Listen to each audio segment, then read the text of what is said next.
La parole est à monsieur Nicolas Ray pour le groupe Les Républicains.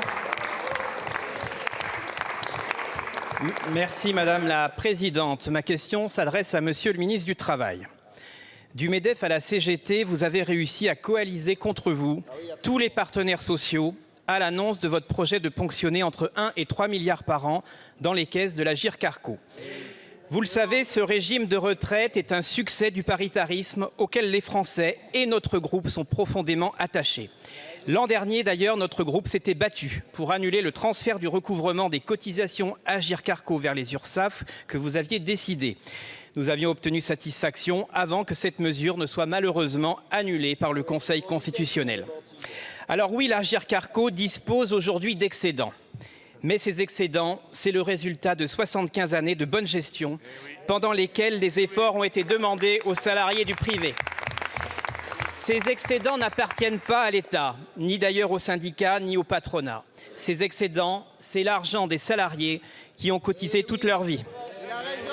Ces excédents, ce sont aussi les réserves mises de côté par les gestionnaires du régime dans une logique prudentielle. C'est pourquoi cet argent ne peut aujourd'hui être utilisé arbitrairement pour combler les déficits des autres régimes. Monsieur le ministre, toucher aux réserves de l'Agirc-Arrco sans l'accord des partenaires sociaux, ce serait la fin du paritarisme. Cette méthode est d'ailleurs en contradiction totale avec votre volonté de restaurer le dialogue social. Elle est aussi un très mauvais signal à quelques jours de la conférence sociale que vous organisez. Votre argument selon lequel cette ponction serait prélevée pour récupérer les bienfaits de la réforme des retraites ne tient pas. Cela ne s'est pas fait par le passé lors des précédentes réformes. Ces nouvelles recettes restent la propriété de l'Agirc-Arrco. Alors, monsieur le ministre, la question est simple. Allez-vous abroger le transfert du recouvrement? Allez-vous abandonner ce projet de ponctionner les caisses de l'Agirc-Arrco qui fait aujourd'hui l'unanimité contre lui? Je vous remercie, monsieur le député. La parole est à monsieur Olivier Dussopt, ministre du Travail, du Plein Emploi et de l'Insertion. Merci madame la présidente. Monsieur le député Ray, vous avez dit que la caisse Agirc-Arrco est bien gérée, c'est vrai. En 2019, par exemple, les partenaires sociaux, presque à l'unanimité, ont décidé de la mise en place d'une décote pour les assurés qui partent à la retraite à partir de 62 ans, mais avant 65 ans. Ça a permis à cette caisse de générer un certain nombre d'excédents. Et aujourd'hui, nous estimons que la trajectoire d'excédent pourrait être autour de 5,1 milliards d'euros au cours de l'année actuelle et de l'année qui vient.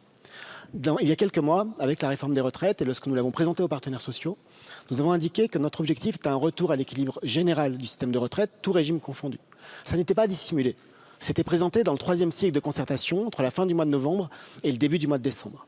Lorsque, au début du mois de juillet, les partenaires sociaux ont commencé à examiner leur projet de nouvelle convention, nous leur avons indiqué qu'à horizon 2026, notre estimation, celle du gouvernement, était que la réforme des retraites produisait de manière intrinsèque 1,2 milliard d'euros supplémentaires d'excédents, excédents qui n'auraient pas existé sans la réforme des retraites. Les services de l'Agirc-Arrco nous disent que ce n'est pas 1,2 milliard, mais c'est 1 milliard. Convenez que nous sommes assez proches en termes d'estimation. Nous avons dit aux partenaires sociaux que nous considérons logique que cet excédent supplémentaire généré par la réforme soit consacré à un retour à l'équilibre général.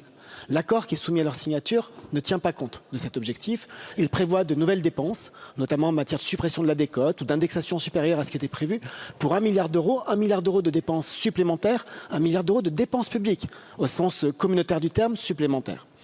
Nous avions proposé aux partenaires sociaux que cette participation au retour à l'équilibre puisse par exemple financer des dispositifs de solidarité, notamment le relèvement du minimum de pension qui aurait ainsi profité aux salariés du secteur privé. Nous regrettons très clairement le choix qui a été fait car les nouvelles dépenses qui sont contenues dans l'accord soumises à la signature sont en réalité financées pour l'essentiel par le rendement de la réforme alors que c'est une réforme qui doit nous permettre de revenir à l'équilibre. Les débats budgétaires qui s'ouvrent devront aussi nous permettre de retrouver cet équilibre, que ce soit au travers du PLF ou du PLFSS pour garantir la crédibilité des finances publiques.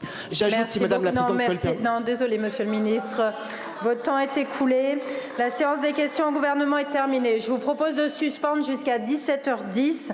Nous passerons ensuite au vote solennel sur le projet de loi pour le plein emploi. Nous avons 2 lectures de CMP, justice et industrie verte, avec une motion. Donc on fera probablement une petite prolongée pour terminer vers 20h15, 20h20. Donc on reprend nos débats à 17h10. À tout de suite.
Mes chers collègues, je pense que nous allons pouvoir reprendre nos travaux. L'ordre du jour appelle le vote solennel sur le projet de loi pour le plein emploi.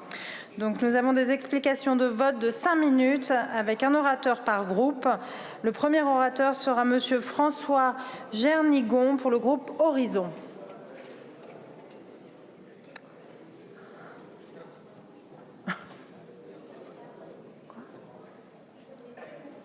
Il n'est pas là ? Alors, merci.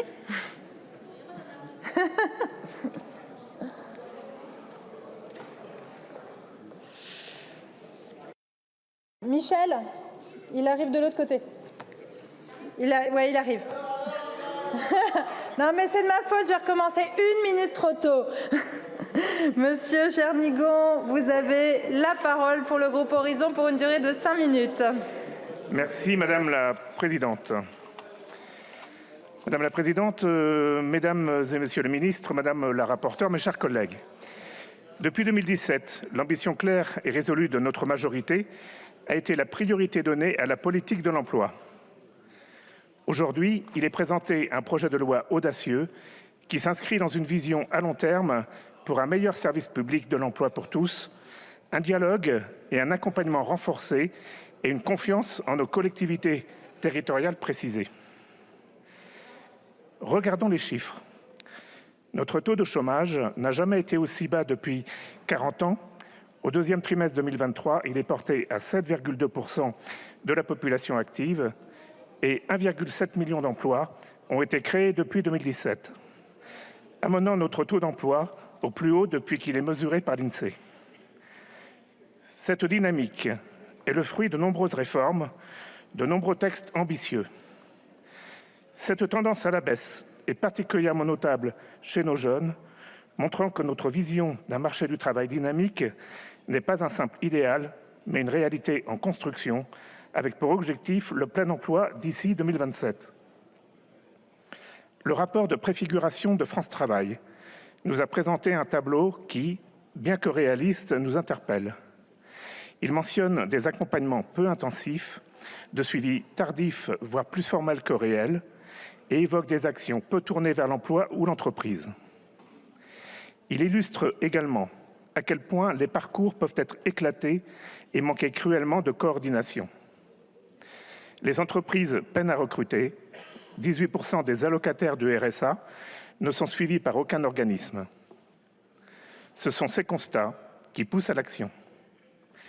C'est pourquoi ce projet de loi, au-delà des chiffres, permettra une transformation profonde avec comme ambition de renforcer l'accompagnement vers l'emploi de chacune et chacun, tout particulièrement de ceux qui sont les plus éloignés du monde professionnel. Cet accompagnement se doit d'être plus efficace, plus tangible, plus personnalisé, en facilitant leur parcours. Avec la création de cette bannière commune importante qu'est France Travail, sera rendue automatique l'inscription de toutes les personnes sans emploi, dont les allocataires du RSA et les bénéficiaires d'un accompagnement de Cap Emploi et des missions locales. Au-delà de cette simplicité, l'enjeu premier est de garantir un suivi adapté et continu pour chaque individu de manière coordonnée. Le contrat d'engagement unique vient remplacer la mosaïque actuelle, clarifiant ainsi les droits et devoirs de chacun. Sur ce sujet, nous avons collectivement permis d'inclure une clause pour les 40 heures d'activité des bénéficiaires du RSA, s'assurant que cela soit adapté pour les plus éloignés de l'emploi et les plus fragiles. Le texte porte également un ensemble de mesures pour des travailleurs en situation de handicap.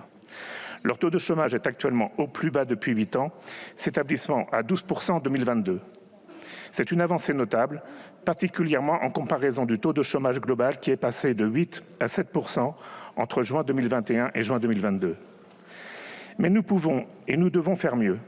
C'est pour cette raison que ce projet de loi vise également à renforcer notre dispositif. Le titre 3 et ses articles sont spécifiquement consacrés à faciliter l'insertion professionnelle des travailleurs handicapés. En outre, avec ce texte, en consolidant le rôle des missions locales au sein du réseau France Travail, nous permettons de reconnaître et amplifier le rôle crucial. Elles sont en première ligne pour accompagner nos jeunes nécessitant un soutien socio-professionnel. Il est désormais précisé dans le texte que tous les jeunes suivis par les missions locales ne sont pas en attente d'un accompagnement professionnel et n'ont donc pas tous vocation à être inscrits à France Travail suite à l'examen en commission. Enfin, je regrette sincèrement que certains aient fait de la petite enfance une arme politique au détriment des familles, des enfants, en supprimant l'article 10 permettant la création du service public de la petite enfance et correspondant aux besoins qui sont remontés. Après 40 heures de débat, 1490 amendements examinés et 138 amendements adoptés, cette mesure est le reflet de notre engagement à poursuivre notre objectif du plein emploi avec ce texte, mais également avec d'autres qui suivront. Je pense notamment au travail en cours avec les partenaires sociaux sur l'emploi des seniors, qui sera un autre point capital pour arriver aux objectifs ambitieux fixés. Le groupe Horizon et Apparentés soutient évidemment ce texte. Je vous en remercie. Je vous remercie, mon cher collègue. La parole est à Madame Sandrine Rousseau pour le groupe écologiste.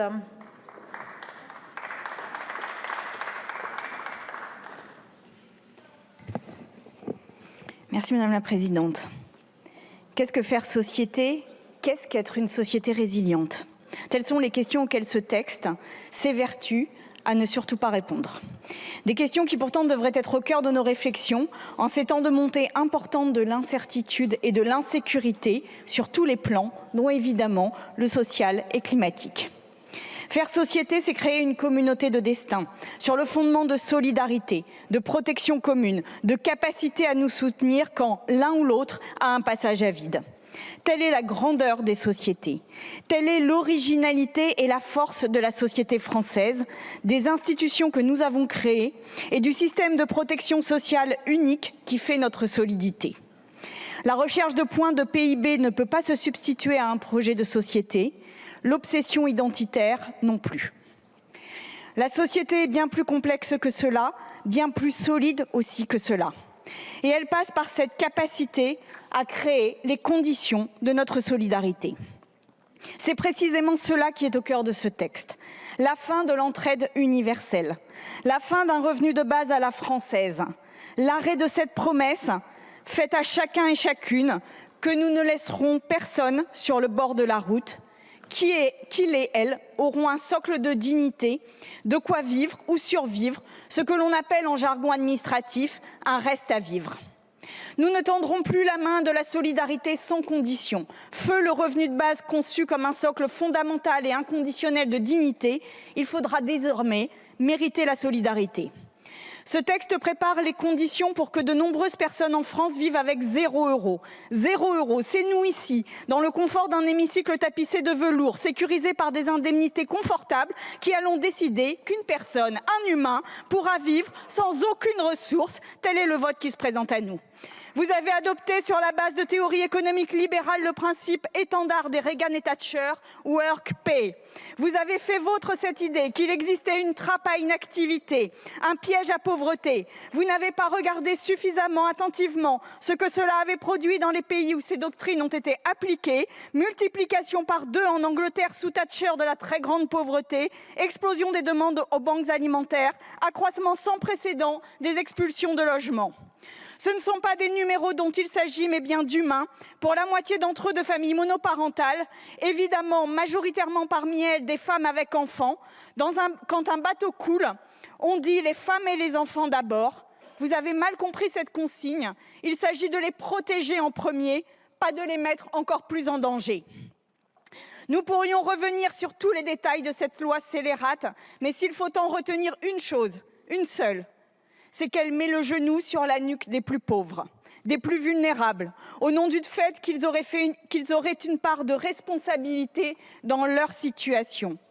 Bien sûr, jamais vous ne montrez autant de volontarisme et d'autoritarisme lorsqu'il s'agit de mettre le genou sur la nuque des plus riches ou des entreprises écocidaires. Je vais terminer en faisant un rêve. L'association Global Finance a produit une étude. Il suffirait de taxer les personnes possédant plus de 5 millions de patrimoine net à hauteur de 2%, 5 millions de patrimoine net, 2%, et ceux possédant plus de 100 millions de patrimoine net à un taux de 6%, mettre un prix au carbone pour les entreprises internationales, pour permettre d'offrir à toutes les personnes les plus pauvres au monde un revenu de base et donner des moyens conséquents aux pays les plus pauvres. I have a dream. Qu'un jour, nous étudions ici une résolution de ce type pour donner mandat à notre gouvernement de faire une transition mondiale qui soit écologique et juste. En attendant, après la baisse des APL, la réforme du chômage, celle sur les retraites et maintenant ce projet de loi, nous nous enfermons dans le cauchemar d'un productivisme destructeur et aveugle à la condition des humains comme à celle de la planète. Je vous remercie, Madame la députée. La parole est à Monsieur Pierre Dharréville pour le groupe Gauche démocrate et républicaine.